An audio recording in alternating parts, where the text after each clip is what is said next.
Bienvenidos a Transformándonos. Soy Giselle de la Hoz y hoy, junto a la licenciada Marisa Ábrego, exploraremos cómo identificar y cómo lidiar con el comportamiento pasivo-agresivo. Bienvenida, Marisa. Muchas gracias, Giselle. Un honor estar con ustedes aquí hoy. Gracias. Marisa, ¿qué tan importante es para nuestra vida cotidiana conocer el comportamiento pasivo-agresivo y cómo nosotros de alguna manera tenemos que estar conscientes de que este comportamiento no solo nos puede afectar al que lo vive, sino a todo su entorno?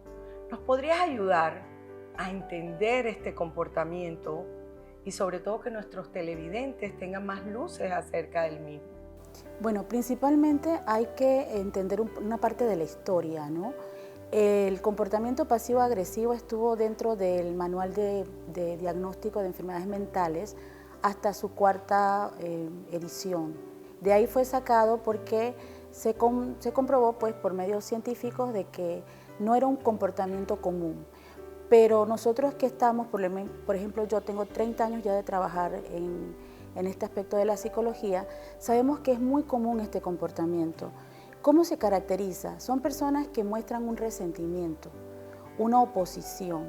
Regularmente ese resentimiento está ligado con una de sus características, que es sentirse menospreciado, sentirse de alguna manera invalidado. Su conflicto puede ser con la autoridad o con las órdenes. Esto está relacionado con un sentimiento de no poder, decir que está en contra. Esa persona no se siente capaz. Entonces lo maneja con conductas solapadas.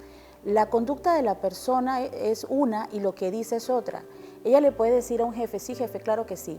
Y por detrás puede estar teniendo un comportamiento muy contradictorio.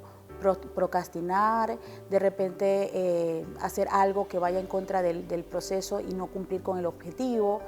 Entonces también su actitud hostil, la actitud como enojado, molesto, frustrado. Entonces ese tipo de personas, por supuesto, tienen en común que generan un ambiente no agradable en las empresas, por ejemplo, o en su casa, con sus familiares. Esto significa que afecta no solo a la persona, porque estas personas pueden estar siendo rechazadas por las personas queridas o allegadas.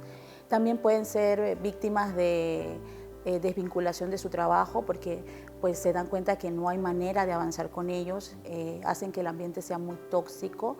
Entonces eso trae consecuencias y la gente que los quiere, por supuesto, les es muy difícil vivir con personas que le dicen una cosa y que hacen otra y que hacen que te sientas, la conducta de ellos no es tan visible como la sensación que te da a ti, el sentimiento, las emociones que genera en ti esa conducta de la persona. No sé si me expliqué bien. Claro que sí.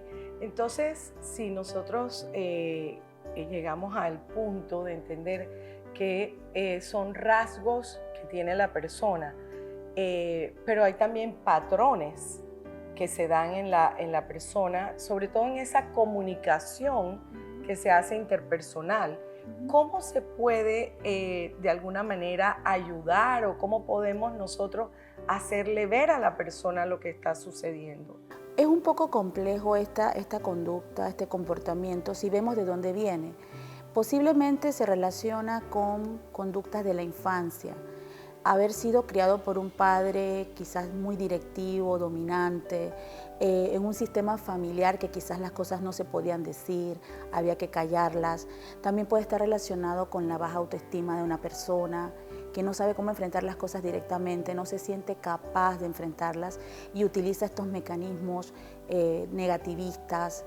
Decimos pasivos porque los hace solapadamente, sin que la gente pues, pueda darse cuenta por qué está haciendo esto si dijo esto. El abuso también infantil también está muy relacionado con esto, las conductas de adicción también. Entonces, ¿qué pasa? Son conductas que están surgiendo de algo que viviste, tienes que trabajar en eso. La terapia cognitivo-conductual invita a la persona a cambiar sus esquemas de pensamiento, a no sentirse resentido por lo que una persona te diga, a manejar sus emociones y a poder ser más asertivo, pero para eso se necesita la voluntad de la persona. Se necesita que seas consciente que tus comportamientos no están teniendo ningún resultado positivo, sino que más bien te está destruyendo a ti y destruyendo tu entorno, tus relaciones. Y dicho todo esto, ¿cuáles entonces serían las consecuencias o los efectos negativos que tiene no solo para la persona, sino para su entorno? Ya has dado algunos ejemplos, pero concretamente compártenos un ejemplo en donde veamos ese efecto, ese impacto que tiene en una relación o en una familia o inclusive en un entorno laboral. Ok, tengo hace 2 o 3 semanas un muchacho, un joven de 35 años, que llegó a la consulta porque quería terapia y el objetivo de él es porque no quiere perder su matrimonio. Me dijo, Marisa, quisiera poder ser una persona diferente. Mi esposa me dijo, o haces terapia o me divorcio de ti. Entonces, al preguntarle cuáles son las conductas o las situaciones que llevaron a este conflicto y a que él pidiera ayuda, me dijo, lo que pasa es que ella dice que yo me enojo por algo y no le digo. Entonces, que ella se da cuenta porque yo no le hablo por semanas, porque yo no me como el desayuno, porque yo le digo que voy a hacer algo y no lo hago y doy mucha vuelta y no lo hago. Él me dice que no es consciente de que esa conducta estuviera mal, pero se le preguntó si esas conductas tendrían algún resultado positivo, que lo que estaba viendo, y me dijo no, porque mi esposa se enoja, se pone triste, peleamos, siempre tenemos conflictos por esto. Entonces le dije, lo más importante sería ver entonces qué pasaría si usted en vez de hacer eso, usted le hablara a su esposa y le dijera lo que le molesta. Entonces dicen, yo no puedo hablar con ella, no soy capaz. Entonces es darle a las personas esa herramienta, pero primero teniendo la conciencia de que sí la necesitan y de que sus conductas realmente están trayendo muchos problemas. Entonces aquí la comunicación juega un papel preponderante y ahí nos podríamos ir también a cómo los adolescentes de alguna manera tienen a veces estos rasgos, naturalmente que ellos están en una etapa de desarrollo, en una etapa en donde ellos están reconociendo muchos aspectos de sí mismos y no podríamos decir que ellos particularmente sufren o viven en un comportamiento pasivo-agresivo, sino que el mismo entorno también puede contribuir a que el adolescente se convierta en esa persona con rasgos pasivos agresivos. Así es, todos podemos tener en algún momento una conducta pasivo-agresiva. Lo importante es que eso no se convierta en nuestro pan de cada día, porque eso va a ir destruyendo nuestras relaciones y nuestra vida con la gente. ¿Quién no ha recordado, por ejemplo, que un amigo en la escuela te hizo algo y tuviste tanta rabia, pero no hiciste el abordaje y te quedaste callado, entonces lo ignoraste, te fuiste sin él, no le prestaste el libro? Esa es una conducta pasivo-agresiva. Los chicos, como dice Giselle, tienen esas situaciones porque no quiere que lo molesten, pero esta es la autoridad. En papá, mamá es la autoridad y no se le puede ir en contra. Entonces, ¿qué hago? Dejo de hacer las tareas, no quiero hablar con ellos, no me baño. O sea, dejo de hacer las cosas que me piden que hagan solamente para molestarlos, porque yo estoy molesto por lo que están diciendo. Por eso es tan importante crear un vínculo de confianza y de comunicación con los hijos desde pequeños, para que cuando llegue la adolescencia esté esa puerta abierta para que puedan hablar, incluso negociar. Y que podamos, los adultos que trabajamos con estos niños, que los educamos, y ellos se den cuenta que estas conductas no llevan a nada bueno, que no son viables para tener una relación sana conmigo mismo y con el mundo. Porque también hay otra parte importante, mis emociones están ahí reprimidas, mis emociones están haciéndome daño. Toda emoción reprimida, al final el cuerpo revienta y dice, aquí estoy yo, ya me enfermé. Entonces eso es bien importante, saber que te haces daño tú y estás dañando a lo que más amas, que es la gente que está alrededor. Y siguiendo esta misma línea, hay una conducta que es la procrastinación, que hace, no vamos a generalizar, pero hace parte de ese comportamiento. Háblanos un poco o danos más bien un ejemplo en donde veamos eso, porque lo vemos en el mundo laboral, o la persona no toma responsabilidades de un aspecto de su vida y procrastina a proyectos o procrastina a metas, y pues vemos que el entorno muchas veces lo agrede, el entorno lo critica, el entorno lo lo subestima. Sí, tiene mucho que ver con las conductas que hemos aprendido. En vez de enfrentar, no nos han enseñado a enfrentar. Mucho de lo que hacemos, lo que se hace en la fundación, tiene que ver con enfrentar el dolor. Aquí es enfrentar tus responsabilidades. Usted dijo en una entrevista, responsabilizarnos de nuestro dolor. O sea, todas esas características que nos ayudan a responsabilizarnos de las cosas son muy buenas para esto, pero las personas que están en esta condición lo que hacen es evitar, evadir, esconderse, no hacerse responsables, porque tienen miedo a fallar, porque tienen miedo a no hacerlo bien. O sea, se abrazan de sus miedos, se abrazan de sus dudas y se quedan allí, no se mueven. Entonces, ¿qué pasa? La situación tiene como consecuencia que luego, como usted dice, es agredido por el entorno porque no cumple con lo que se dice. Muchas veces se procrastina porque estamos en conducta pasivo-agresiva, otras veces ya es un mal que vive en la persona y que debe trabajar. Claro, porque ya se vuelve un patrón en la persona. Y por último, Marisa, quería como que le compartieras a nuestros televidentes algunas recomendaciones en cuanto a poner esos límites sanos a la hora de encontrarse ellos mismos con ese patrón o esos rasgos de comportamiento o de pronto va a ser en su entorno, con sus familiares, amigos. Mira, encontramos tantas personas en la vida, ¿no? Personas que son conscientes de sus vulnerabilidades. Hay personas que no son conscientes y pueden escuchar. Hay personas que a veces escuchan pero no se movilizan a buscar ayuda.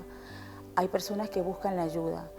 La vida, vi un documental de Phil Stutz, un psiquiatra norteamericano muy bueno, que decía que si el ser humano es capaz de enfrentar el dolor, la incertidumbre y el trabajo constante, es un ser humano que va a salir bien adelante.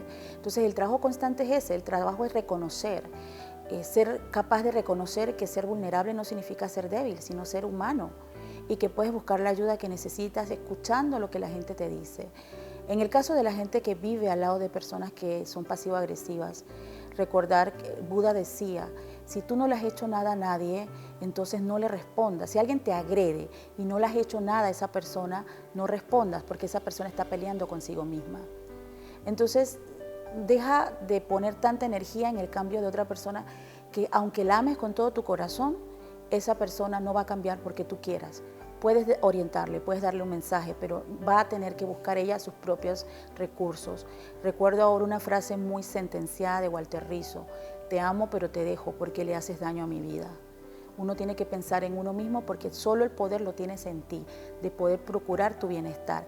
Puedes apoyar a otra persona, pero sin que sea en detrimento de tu salud y de tu bienestar.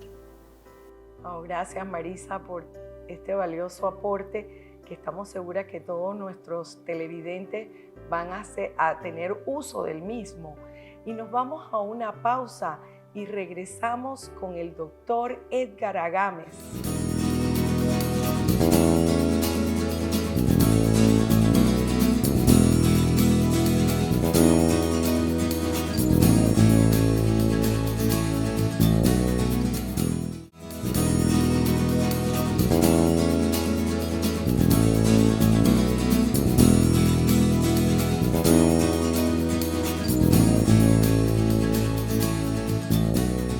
Y estamos de vuelta con el doctor Edgar Agames. Bienvenido, doctor. Gracias. Qué bueno que está por aquí con este programa tan importante para nuestros televidentes, el comportamiento pasivo-agresivo. Sí. Y dicho esto, doctor, queríamos hacerle esta pregunta importante para nuestros televidentes. Cuando hablamos de rasgos y patrones, sabemos que están estrechamente ligados. Sin embargo, hay unas diferencias y estas diferencias necesitamos conocerlas para poder realmente diferenciar entre estos dos, podríamos decir, estados. Sí, lo que estamos hablando hoy en día, que es la conducta pasivo-agresivo, está enmarcado mucho en lo que tiene que ver con conducta, comportamiento y también la personalidad de la persona. Y es importante lo que acaba de decir porque nosotros tenemos que hacer esa diferencia. Entonces, rasgo podemos tener todos en nuestra personalidad. Nosotros podemos tener tipos de rasgo y una combinación. Pero cuando ya hablamos de un patrón es algo más definido, con otras características y que se van sumando a otro que lo puede hacer un trastorno. Entonces, esa diferencia nosotros debemos saber porque un trastorno, como sabemos, es algo ya que implica la funcionabilidad de la persona. Correcto, pero entonces cuando hablábamos de rasgos hay ciertas características que es común a todas las personas y con el programa, el bloque anterior hablábamos de que puede afectar por ejemplo, la persona procrastina, la persona es negativa algunas veces, en esa comunicación no se comunica adecuadamente o puede inclusive adquirir el rol de víctima. Pero cuando hablamos de ese patrón en donde ya afecta su personalidad y que hay circunstancias que lo pueden agravar, ¿cómo podemos entender a dónde puede llegar ese trastorno o cómo puede llegar ese trastorno? La pregunta estaría mejor formulada. Sí. Esto lo vemos como, y a grosso modo, lo vemos como una conducta pasivo-agresivo, donde la podemos definir como aquella persona que expresa sus sentimientos, pero los sentimientos negativos, pero lo hace de una manera no directa. Entonces lo hace de una manera que es muy indirecta y es lo que usted decía, procrastina, es negativista, a veces oposicionista, lo hace con conductas sarcásticas e ironía o es una simple evitación.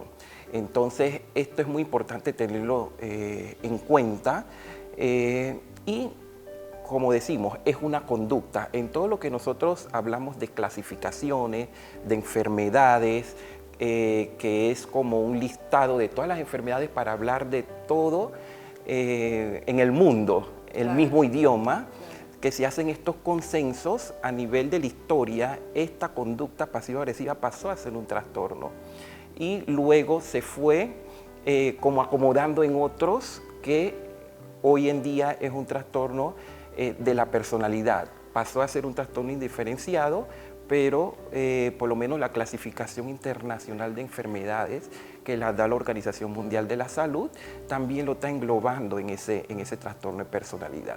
Y lo que tenemos que tomar en cuenta en este trastorno, cuando hablamos ya de un patrón definido, es que la funcionabilidad de la persona está tocada, por decirlo así, está trastocada. Entonces ya la persona va a tener una conducta en que ella misma no se va a sentir bien con ella, hablamos del yo de la persona, y va a tener problemas en las relaciones, las personas con un trastorno de personalidad, y que está englobado que puede tener y que ha pasado a llamarse un poco como trastorno negativista.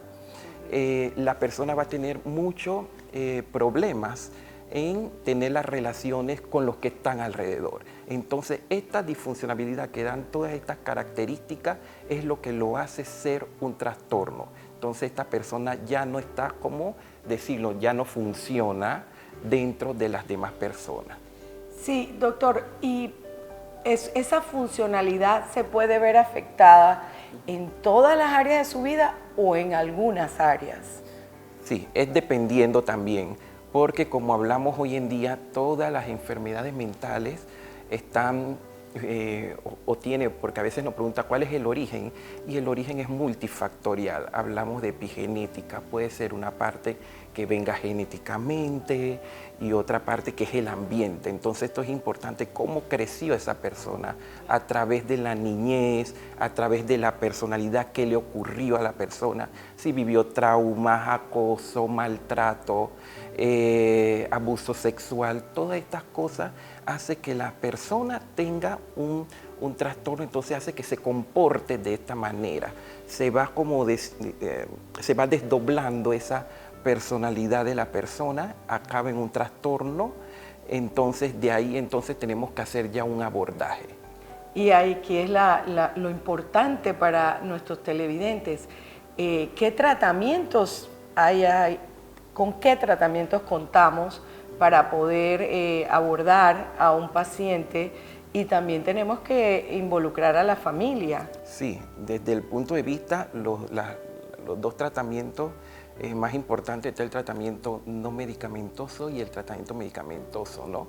Y dentro de los tratamientos no medicamentosos, que a veces, no sé, la gente se asusta, ¿no?, cuando habla mucho de medicamentos, pero comenzamos con un abordaje, mucha psicoeducación a la persona. Es importante estas charlas, que son buenas, que la gente entienda que si tiene alguien alrededor lo pueda identificar, si tiene una conducta ya que está interfiriendo como lo otro. Entonces la psicoeducación es muy importante y de ahí se entra un proceso terapéutico que puede ocurrir en el largo del tiempo.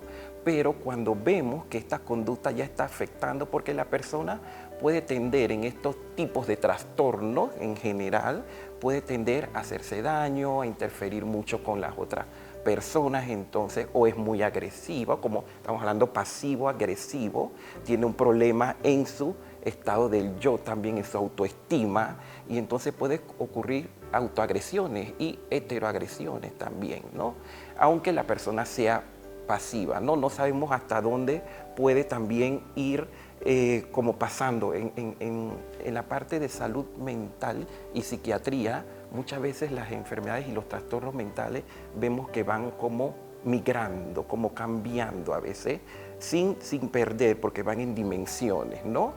Entonces el tratamiento medicamentoso también se estila, hay unos estabilizadores del estado del humor, hay otros que se llamaban antidepresivos, pero que actúan también para este tipo, y algunos tipos que llamamos también antipsicóticos, que se le pueden dar en dosis, ¿no? Este es a grosso modo el tratamiento.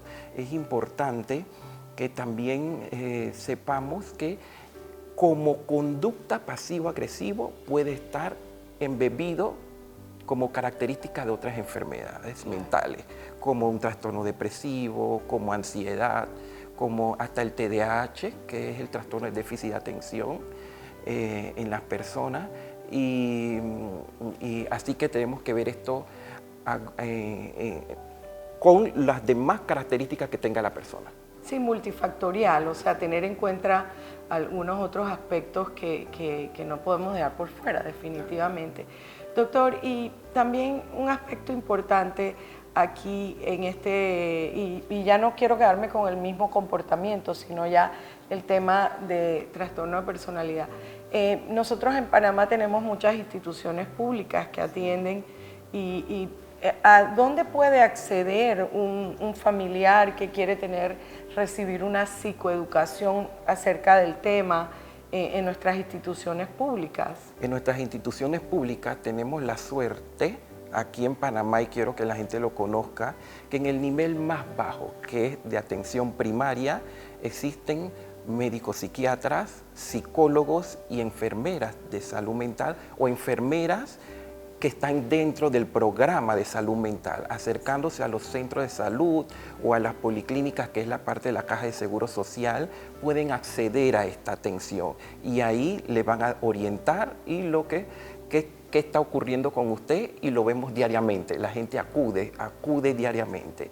También pueden ir a los médicos generales y ellos también, si los captan, nos los refieren y le pueden también dar un primer abordaje.